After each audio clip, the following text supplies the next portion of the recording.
Doctor Amit Sharma, associate professor botany, LBS government college Kotputli. इस lecture में हम जो बैक्टीरिया की हम स्ट्रक्चर कर रहे हैं पिछले लेक्चर से, उसी में आगे चलते हैं और जो कोशिका के अंदर जो अंग पाए जाते हैं, कोशिकांग, उनके बारे में हम बात कर रहे हैं। तो आज हम बात करते हैं प्लाज्मिड और एपिजोम्स की। तो जीवाणु कोशिकाएं जो हैं उनमें गुणसूत्र के अतिरिक्त एक और डीएनए का खंड पाया जाता है। हमने बात की थी पहले, जो इसके अंदर न्यूक्लियोइड होता है वहाँ पे डीएनए पाया जाता है, पर उसके अलावा भी एक और डीएनए का खंड पाया जाता है जो एक छोटे रिंग की आकृति में होता है और इसे प्लाज्मिड कहा जाता है। इसका जो रेप्लिकेशन है वो स्वतंत्र रूप से होता है और इसको ये जो है एक्चुअल में एक्स्ट्रा क्रोमोसोमल डीएनए फ्रेगमेंट्स हैं, मतलब अतिरिक्त गुणसूत्री खंड हैं। इनकी सर्वप्रथम खोज लेडरबर्ग ने की थी 1952 में। जीवाणुओं में कुछ ऐसे प्लाज्मिड भी पाए जाते हैं जो मुख्य गुणसूत्र के साथ जुड़ सकते हैं।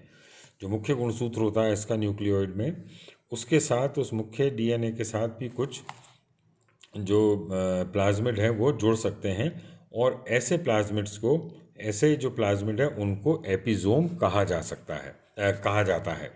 तो इनका अध्ययन जो है वो जैकब, शेफर और वॉलमैन ने किया था 1960 में।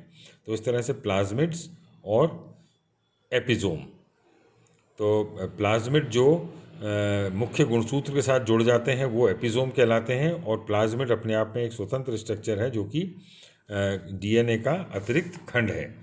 तो प्लाज्मिड जो है वो, उसका जो डबल स्ट्रैंडेड डीएनए है उसकी प्रकृति जो है वो न्यूक्लियोइड डीएनए से अलग होती है। मतलब जो न्यूक्लियोइड डीएनए था इसके अंदर जो होता है पहले से मौजूद, उससे इसकी प्रकृति अलग होती है और इसमें उपस्थित जीन जीवाणु की वंशागति के लिए आवश्यक नहीं होते। मतलब जो आगे संतति जाएगी उसके लिए इसके जीन जो हैं वो आवश्यक नहीं होते। प्लाज्मिड डीएनए की जो लंबाई है वो करीब 25 माइक्रोन होती है और इसमें लगभग 50 से 100 जीन होते हैं। कुछ प्लाज्मिड जो हैं, जैसे ई कोलाई का प्लाज्मिड, ये बहुत ज़्यादा छोटा होता है।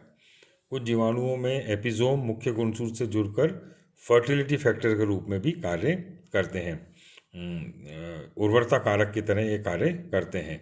इसके अतिरिक्त इनमें एंटीबायोटिक के लिए भी कुछ जीन होते हैं, एंटीबायोटिक बनाने के लिए भी कुछ जीन होते हैं। तो इस प्रकार बड़े प्लाज्मिड जीवाणु जो हैं वो संयुग्मन में सहायक होते हैं और जबकि छोटे प्लाज्मिड जो हैं इस कार्य में उपयोग नहीं होते। नेक्स्ट हम बात करते हैं रिजर्व मटेरियल की।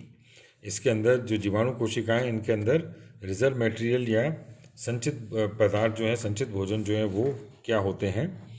तो जीवाणु कोशिका में विभिन्न प्रकार के रासायनिक पदार्थ अनुकूल परिस्थितियों में एकत्र होकर एक प्रकार का इनसॉल्युबल डिपॉजिट का गठन कर लेते हैं जो आसानी से सॉल्युबल नहीं है, अविलेय है। अविलेय का एक इसका डिपॉजिट का गठन करते हैं और इनको सेल इंक्लूजन कहा जाता है। जो कोशिका के अंदर समाविष्ट हैं संरचनाएं, सेल इंक्लूजन वो कहा जाता है और ये संचित पदार्थों के रूप में प्रयुक्त होते हैं।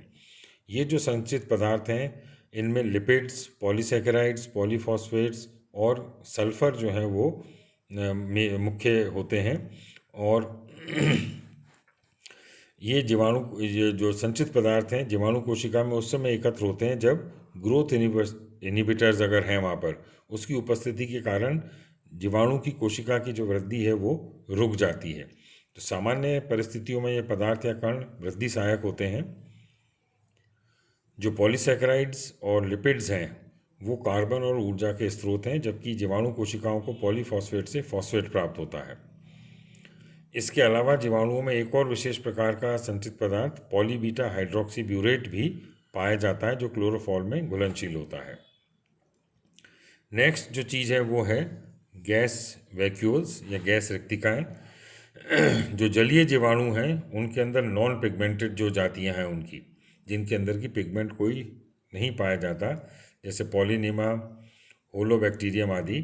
तो इन जीवाणु कोशिका में इनको तैरते रखने के लिए, स्थिरता प्रदान करने के लिए कुछ गैस रिक्तिकाएँ पाई जाती हैं। क्योंकि जल में ये रहते हैं तो इनको जल में एक तरह से ये तैरते रहें, उसके लिए ये गैस रिक्तिकाएँ पाई जाती हैं। इनकी जो भित्ति है वो प्रोटीन युक्त होती है और इसके अंदर वेसाइकल्स, स्पेंडल शेप वेसाइकल्स के द्वारा ये निर्मित होती हैं। और अंत के अंदर है इसके अंदर कार्बोक्सीजोम्स। ये संरचनाएं नाइट्रोसोमोनास और कुछ अन्य जो स्वपोषी जीवाणु हैं उनके अंदर पाई जाती हैं तथा बहुभुजी आकृति की होती हैं। इनका परिमाप एवं आकार जीवाणु भोजी के समकक्ष होता है। कार्बोक्सीजोम्स में सूक्ष्म डीएनए के अतिरिक्त